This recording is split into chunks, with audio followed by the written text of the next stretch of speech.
Hello everyone who has so much time in their life, but at the same time, oh so little time. Something just fell over. I am BorderWise, and welcome back to From the Depths. And it's a tutorial time again. Today, we're going to be discussing time-saving tricks in From the Depths, because ye gods, this game eats time like no tomorrow. It's very complex, it's very time-consuming, and also, don't forget, it is also super fun to build and do stuff in this game, so it's going to hoover up your life like no one's business. But how do you use your time in From the Depths efficiently, so you don't, well, I don't know, for instance, build the same canoe over and over again, and watch the candle of your life burn out? So, before anything else, you will probably be seeing, if future me is on the ball, scrolling text on screen, credits to all the people who gave very helpful tips on time-saving in From the Depths, because I did two things. I went onto the YouTube community post and asked the community, and I also went to the official From the Depths help channel, and a whole bunch of people were very helpful. So, credit to them. Not all the ideas you're seeing are from me, some of them are, and there's all I get to directly quote people in this. It's going to be such fun. So, to start off with, there's two sections to this. One of them is for building, which is by far the most time-consuming part of the game, but there's also a bit for campaign/adventure mode, which is, I guess, the game. So building is the game, but then once you've built the thing, you've got to go do the game, so to speak. Alright, so the first things first, for building, for the love of peanuts, plan ahead. So this is something I personally often do not do, because I am a seat-of-my-pants kind of builder, like leaning slightly more artistic rather than engineering. But even so, you save so much time if you think ahead of what the hell you're doing. So, the craft you're currently looking at right now, the Ailstorm Gremlin, it's not actually named that because it's not actually 100% finished. I need to duct tape more jets to this. If this thing can't survive a few seconds against the Onyx Watch Halberd, then I'm not happy with it. But anyway, really, really helps, like, you having to... Right, so planning ahead is basically your antidote to having to redo things later, and the classic example is building a thing and then finding out that you don't have enough ammo, or battery storage, or energy production, or whatnot. It's why I always struggle with particle cannons in particular, because I always underestimate just how much juice the damn thing needs. Planning ahead helps you avoid that. And part of planning ahead is a more internal-focused building style, so you do the internals first, you plan those out, and then you put the other stuff around it. That's more of a guideline than a hard and fast rule, and I am going to quote someone here. Design your craft from the inside out, weapons, then engines, then AI and ammo, then the hull, that being the order of hardest to easiest thing to redesign later. Kudos to Lambda Delta for saying that. And another quote: stop and think about what you're actually trying to accomplish and if there's a better way. Thank you, Count Spacula. So, basically plan ahead, and there's an example of that right here. Here is my godly neater planning, because I do want to plan my fleet this time, and just doing this is very, very helpful, and gives you an incentive of what the hell we're actually doing here. So there's things like I have an idea of what my fleet's going to look like. I've really only finished one of the things here, so the Small Fast APS Broadsider is what you're seeing on screen. It's the Ailstorm Gremlin. Technically not finished, because I'm not 100% done with it, but then again, planned ahead, built this whole thing in just about 2 hours, and that includes combat testing, so that's pretty good time, I do have to say. So moving right along, what's the next thing? As part of planning ahead is it's a little bit like doing a research project, or I guess any kind of project really. Research, engineering, stuff like that is do your research, which in this case means steal the hell from other players and faction designs, and using templates in-game and from the workshop, because that saves a hell of a lot of time. So if we go here, you'll see that in particular, over in the AI section and stuff like that, there is ready-made prefabs, fuel engine section, there is prefabs, lots of prefabs over here, cram cannons, prefabs, lots of prefabs all over the place. Some of them are not so good, but some of them are actually alright. And so using them is a great way to save time, particularly when you're first starting out the game.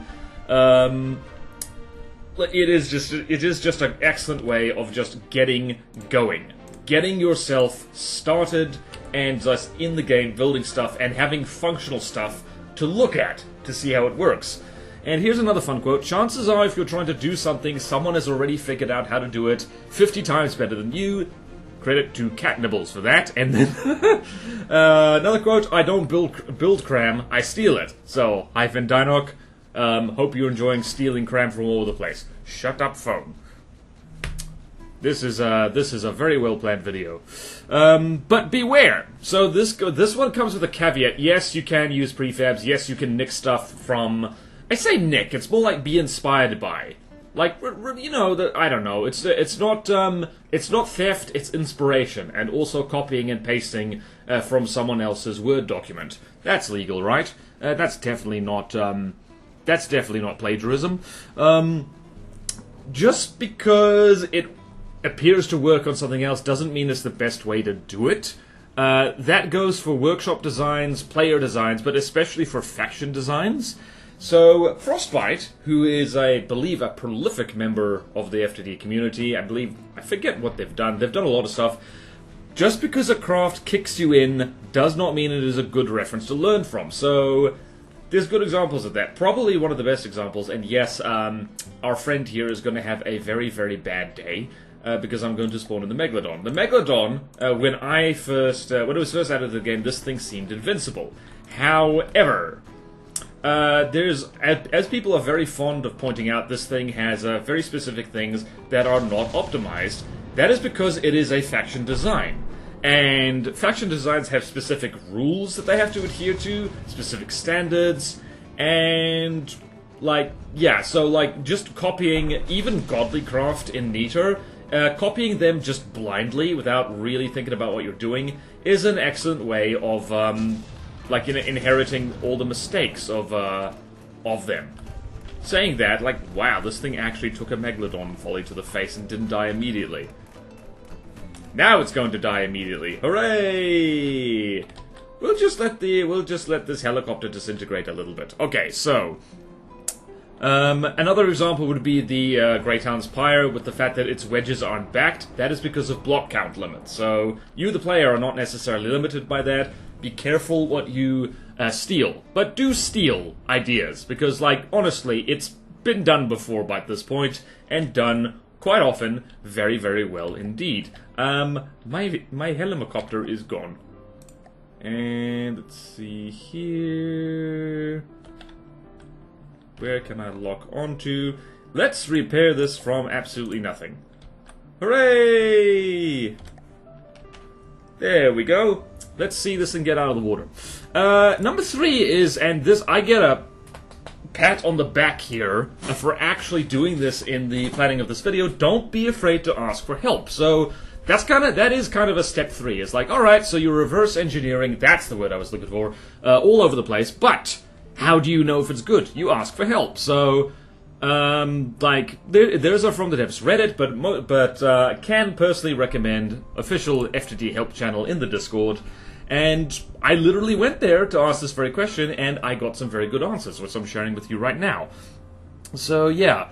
And also make sure to ask the right people to help. So, unfortunately, not everyone who talks a good game about From the Depths knows what they're talking about. Often there's no malice, by the way. So, not everyone knows what they're talking about, because From the Depths is very, very complex, and it's easy to get the wrong idea about certain things. And especially, it's been in development for over a decade now, and it's changed a lot. So, if someone is, not playing for just, 2 years or something like that, they can miss very important updates, which changes, fundamental things about how the game do. So, do bear in mind, ask more. The counter to that is just make sure you get a second and third opinion. And you will get them in OFTD. Oh, we'll get to that.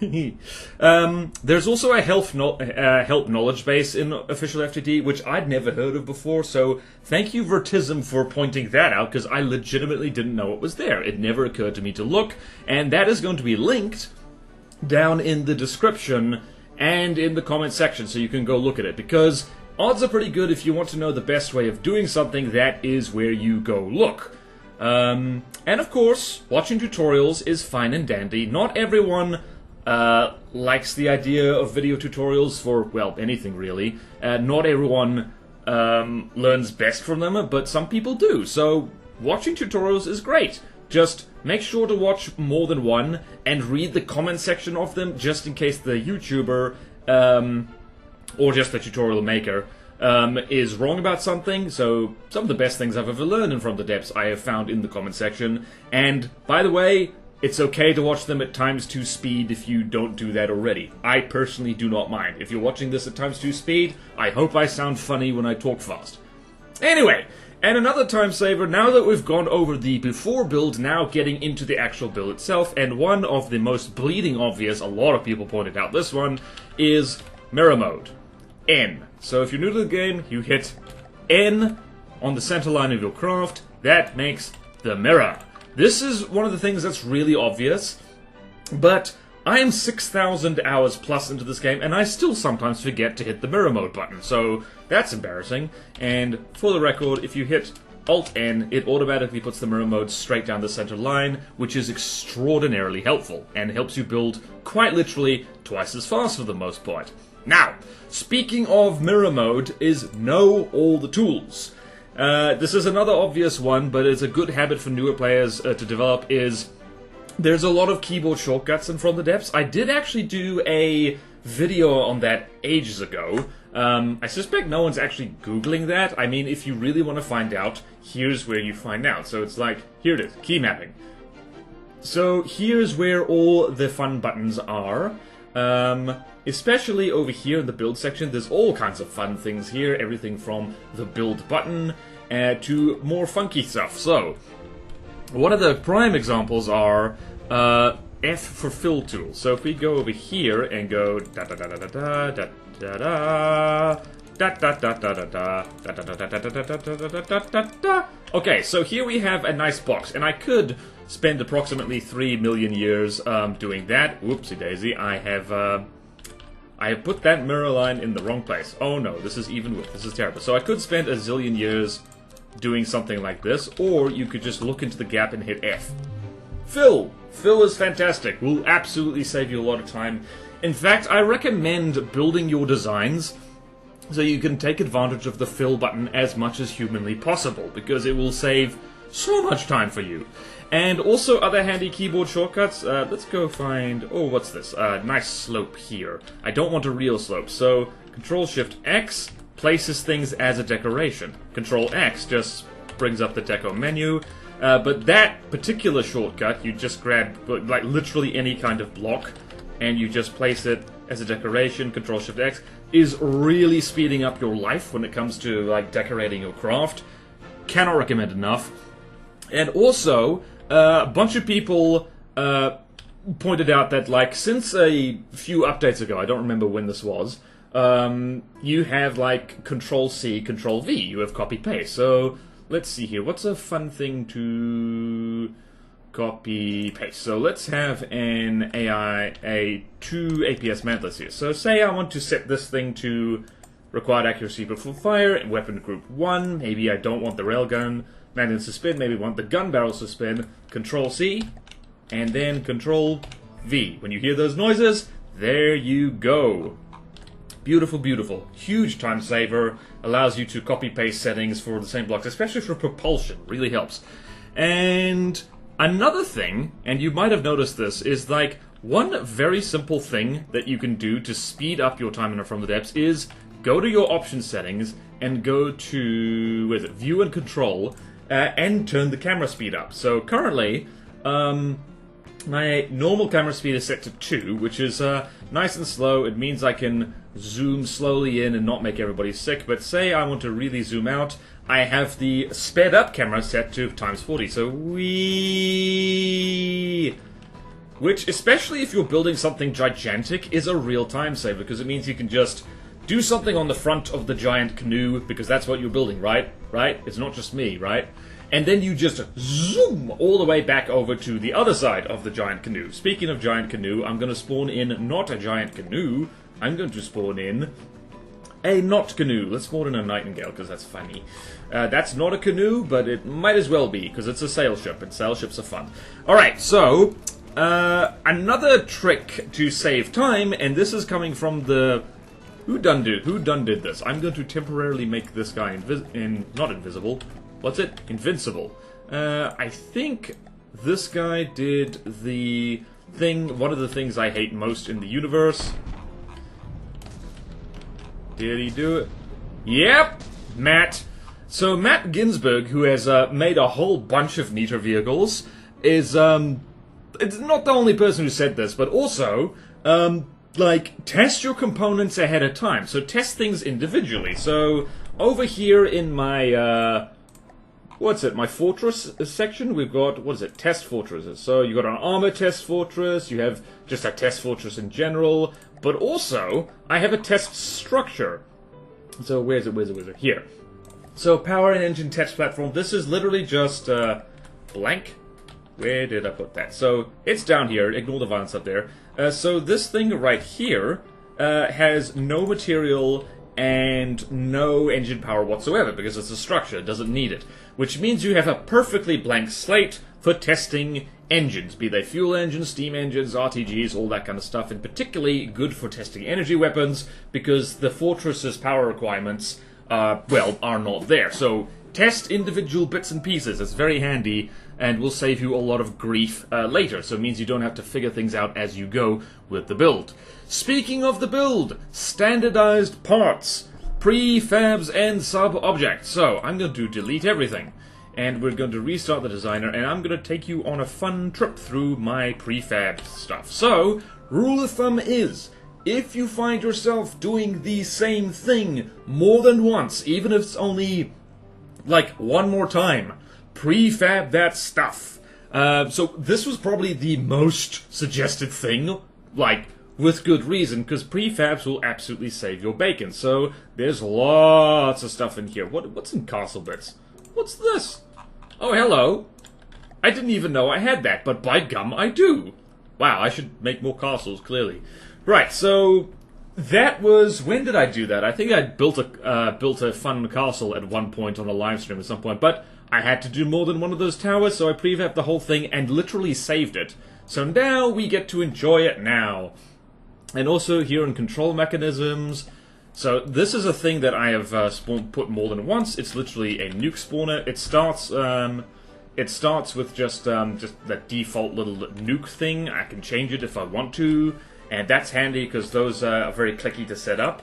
And then you got, what else we got here? This is one I prefabbed not so long ago. This is an AI which is set to channel 2, and it has aim point and target prioritization set up for a secondary point defense laser, so to speak. And it's 2 blocks long, 3 blocks wide, 1 block tall, and it's just very handy because I had the realization the other day that I was building this exact AI setup over and over again from scratch over and over again, and that simply will not do. So now I've prefabbed it and my life is so much better.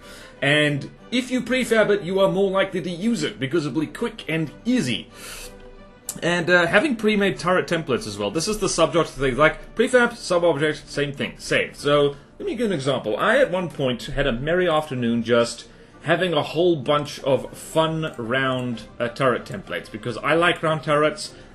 I don't know, they're not the optimum volume efficiency, but I just like them, but I have a whole bunch of them right now. And in fact, I now am starting to build up a library, consciously build up a library of certain turret sizes that I know I'm probably going to use more than once. So in this particular case, this is a 13 by 13, rather 11 times 11, 3-clip APS Tetris system, with 8-meter long loaders. And so I know I'm going to probably use that again at some point. It's all templated up so I can put a neck on it or make a necklace. But yeah, that is going to save me so much time because in particular with testing shells, I kept finding myself making the same damn APS system over and over again. And that simply will not do. That is not good use of time. There's like, you know, there's only so much practice you need to get the thing right. If you get it right once, prefab it and you'll get it right again every time.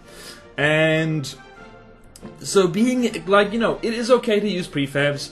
Not everything has to be bespoke. A shout out to Matt again, who does do everything bespoke, but that's because they have specific aims in mind for their builds, especially if they're for Nidra. So, like, it's fine to use prefabs, it doesn't need to be bespoke or perfect or 100% optimized every time, it depends on what you're doing. If you're learning the game, you don't have to worry about that. Build one thing at a time, could use it later, again, so it's not just, this is now getting just pre-made blueprints, which I don't use often enough, honestly. I, for giggles, just made a whole bunch of canoe hulls just in case I would ever use them, and I didn't, so instead, what I keep doing now is building the same damn hull over and over again from scratch. Which I enjoy doing, but at the same time, I really should just make a whole bunch of standardized hulls and then use them over and over again, because, like, I know which hulls work, because they work. Alright, so, especially for new players, and this is getting into the whole thing of it doesn't have to be bespoke and perfect.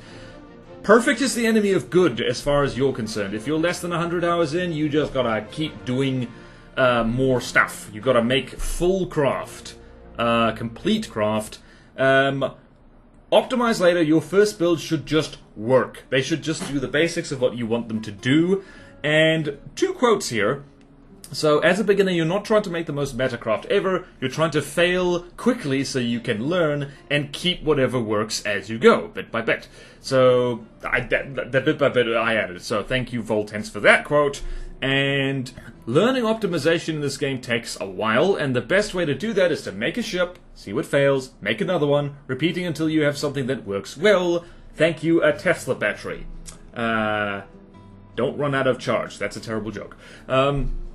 And one big quote here, which is super fun: try to accept that your ship will never look exactly as you want, especially those who are mimicking real-life counterparts. Our world is really hard to replicate in a block game, and it can be very frustrating to work hard on a craft just to zoom out and think, dang, this looks terrible. Enjoy the process and build as small as your heart can bear to save on time, and test your craft often as it saves time in the long run to not have to redesign an entire completely completed failed ship. RIP USS Iowa recreation. Cheers. That's the longest quote we're going to have so far, so well done, you made it. Thank you, Captain Skills. And that is a quote from someone who has learned from horrible, bitter experience to, like, you are allowed to let your standards drop slightly in order to save time, because, yeah, this is a block-based game. Exact replicas take a long, long time to build, so relax. It's okay. No one whose opinion matters will judge you. So, speaking of, I don't know, not speaking of judgment, we're done with judgment, optimizing your workflow. So, this flows into, everyone has their own building process and from the depths, and you gotta find yours and stick with it. It's not gonna be the same as everybody else's, and right now, I'm just going to show you basically how I start building ships. Is this perfect? No. Does it have to be? Also no. It's what works for me. So yeah, doing this without even thinking about it. Start with the key element and work from there, aka shape, size, weaponry. So what do you want to prioritize? So in this case, I want to build a canoe that's just fun. So I'm going to commit heresy and put poles everywhere.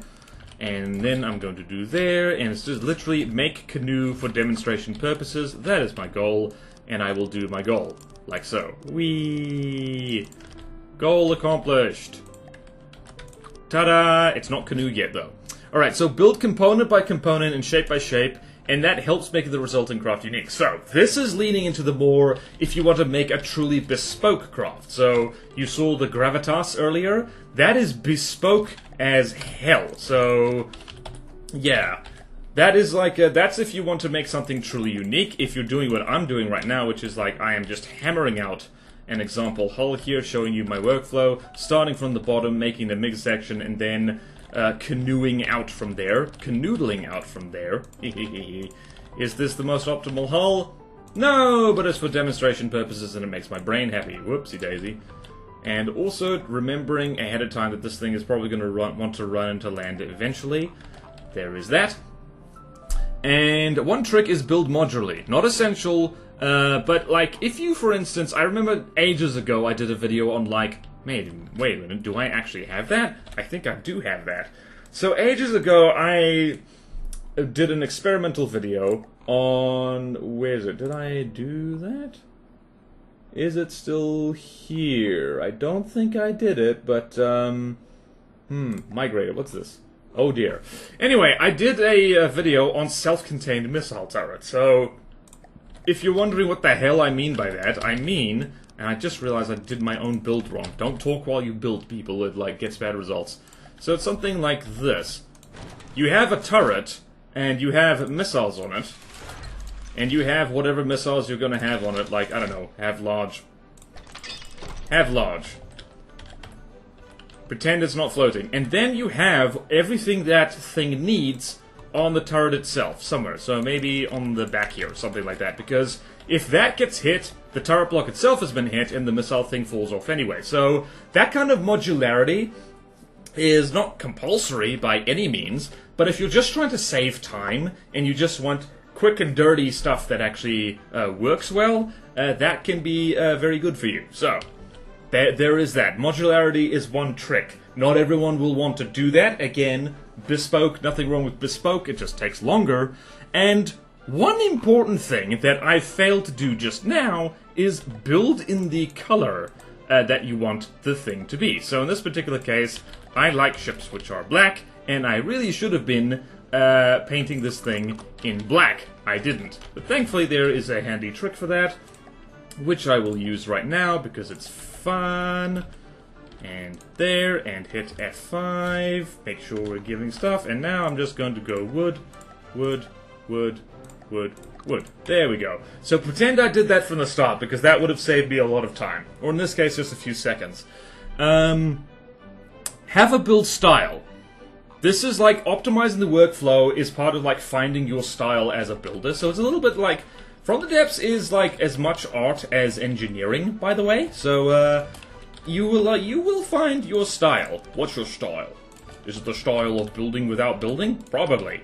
So yeah, like find your style, and you will be able to build a lot faster in whatever style you are comfortable with, rather than like trying to like just copy someone else's workflow, which is a good starting point, but it's not going to get you like the results you want particularly quickly. Incidentally, in case you're wondering why I tend to build stuff that's pointy at both ends, it's because you can literally, I haven't actually finished this, but like it's worth it for demonstration purposes. You can literally do this, flip it around, and ta-da! Full hull. Let's see if this floats. It's wood, it should float. Okay then. And use the debugging tools. That is another time-handy thing. So, to get to the debugging tools, you go to Z and Tool Inventory, and you can swap out where they are on your active toolbar. And you get to your active toolbar by hitting Shift-T in the designer, and here they are. So in this particular case, how explosion-proof is this thing? Let's go to 8, because that's where I put it. Let's set our explosion to, oh, I don't know, 20,000. Alright, so here's our hull so far. Is this explosion-proof?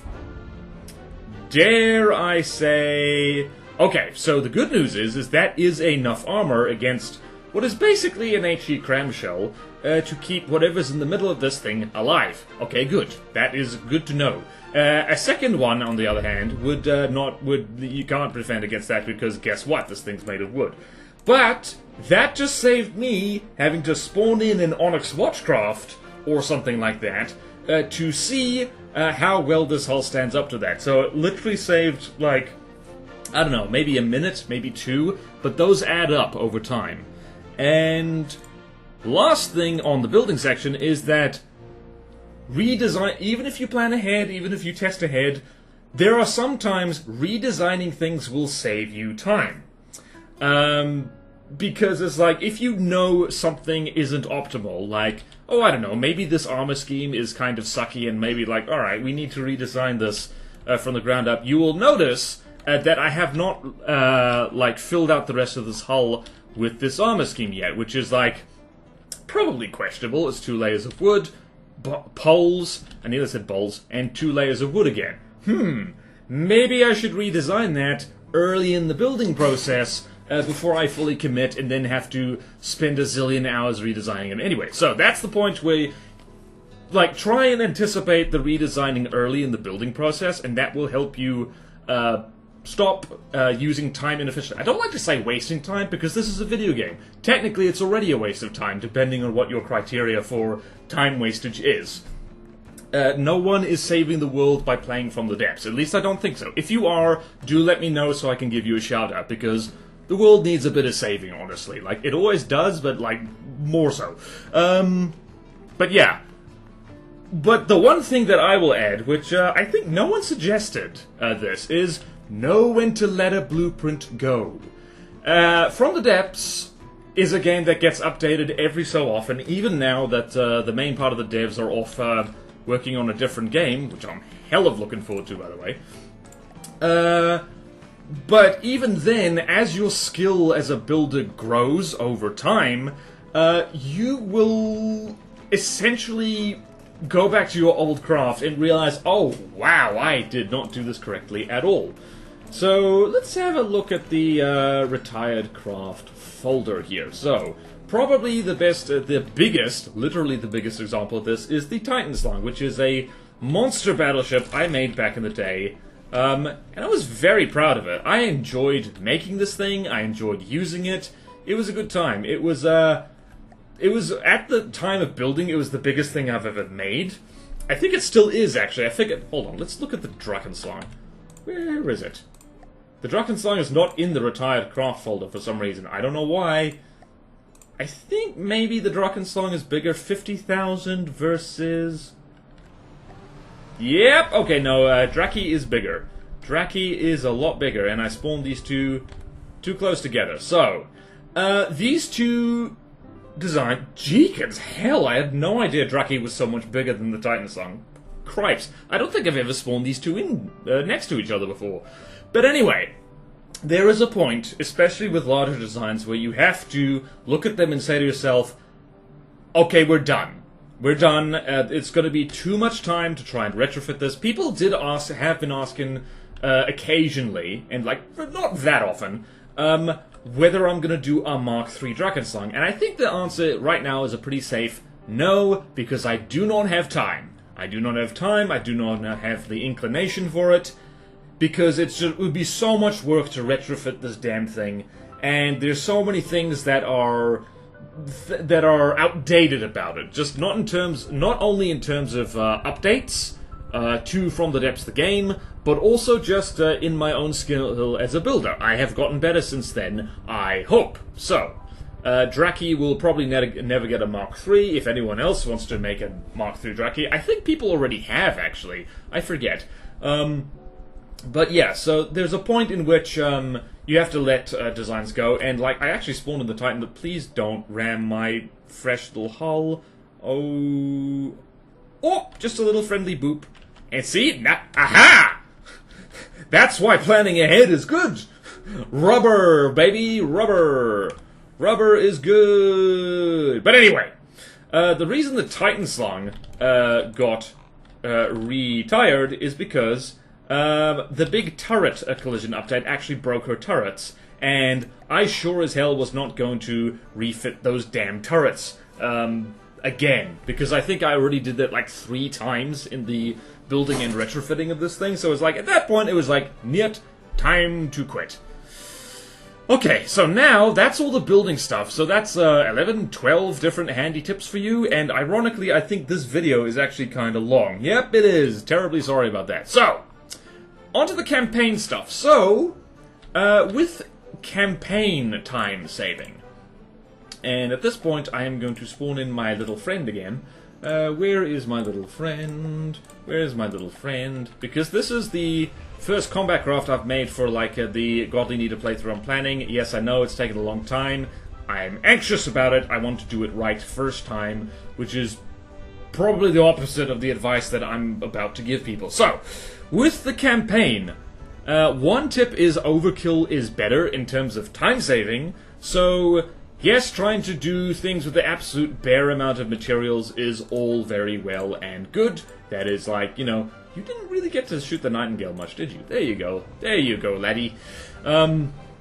So, trying to undercost everything is all well and good, but at the end of the day, you don't want to sit there for hours while your undercosted designs kind of take a zillion years to destroy something that is like 10 times bigger than them and can't possibly fight back. That's not fun, and is not a super good use of your time unless, I don't know, you're doing homework or cooking dinner or something like that while you're doing that. Like, I don't know, I don't judge.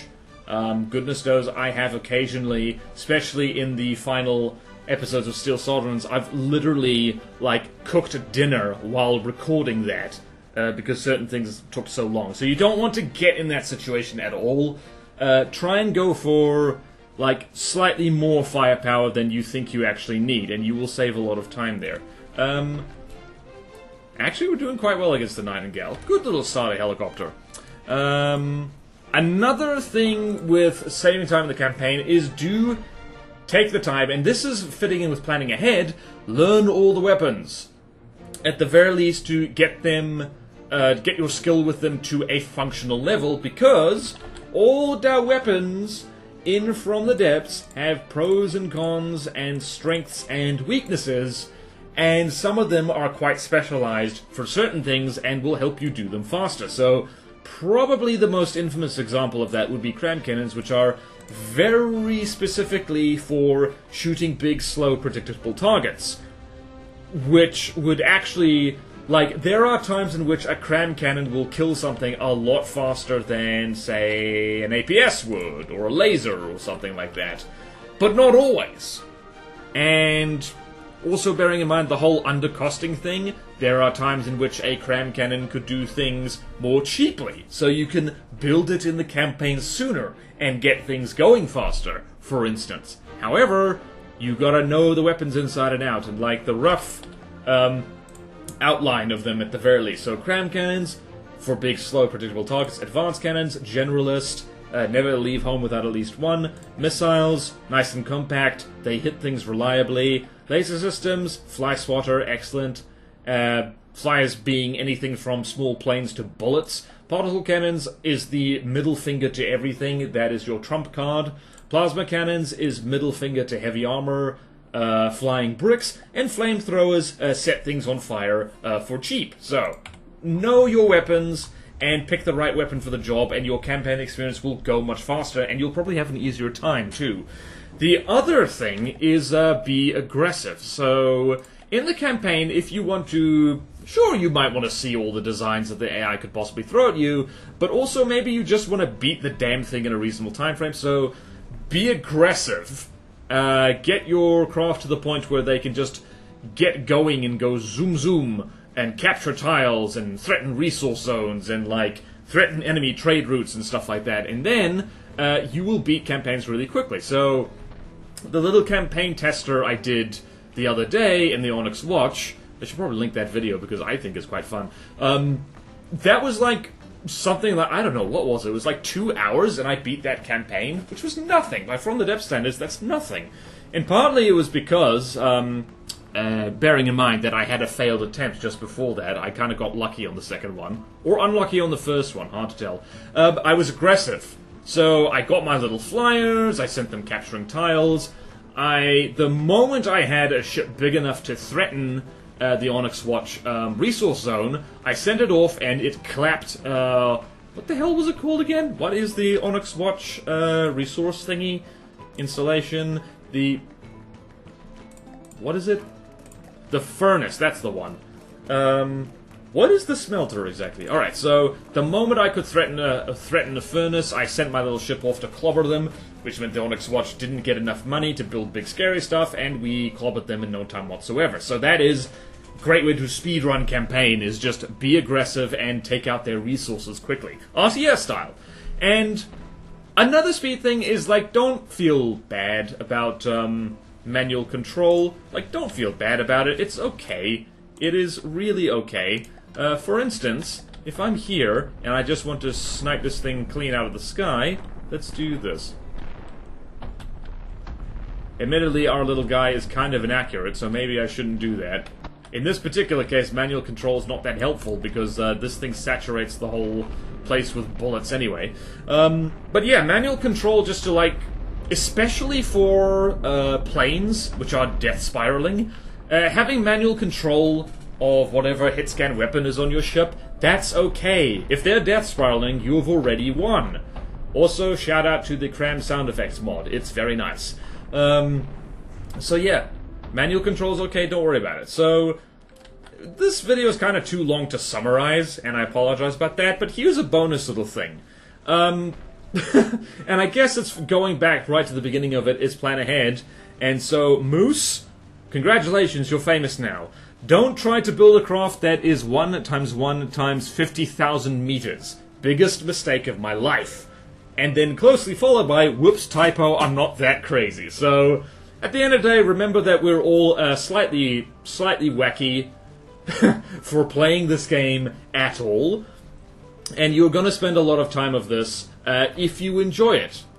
And, like, I really hope that you only play this game because you enjoy it, because ye gods, like, I can't imagine why you would otherwise. So, that is a whole bunch of time-saving tips for From the Depths. Again, thank you to the people on YouTube and in the official From the Depths Discord help channel for giving handy tips. And I have shared those handy tips. I have done my civic duty. Where's my medal? And thank you all so much for watching. Please like, comment, and subscribe if you want to see more videos like this. Support me on Patreon or YouTube membership if you like. It really helps. And there's fun perks in it for you, like, at the lowest tier, access to a Patreon-exclusive Discord where we can hang out and complain about how this game is too fun, we spend too much time on it. In the middle tier, you will get name-dropped in episodes occasionally, because I name AI mainframes after patrons, and that's my main way of doing it at least.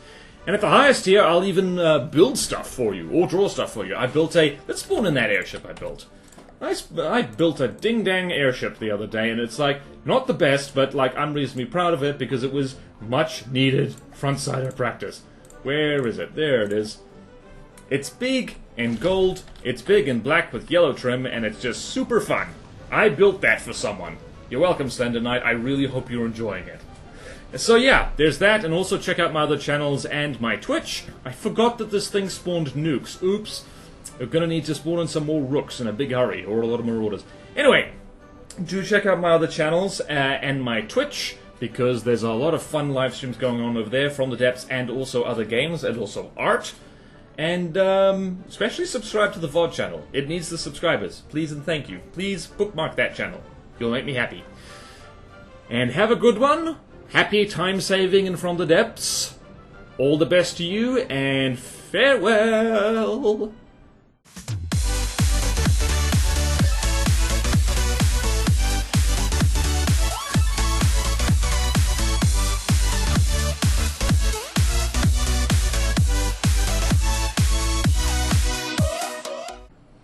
Why does this thing look like it's wearing sunglasses? I don't know why. It looks like it's wearing sunglasses and has a mohawk. I'm not sure that, I'm not sure what I was thinking, but I'm glad I thought it.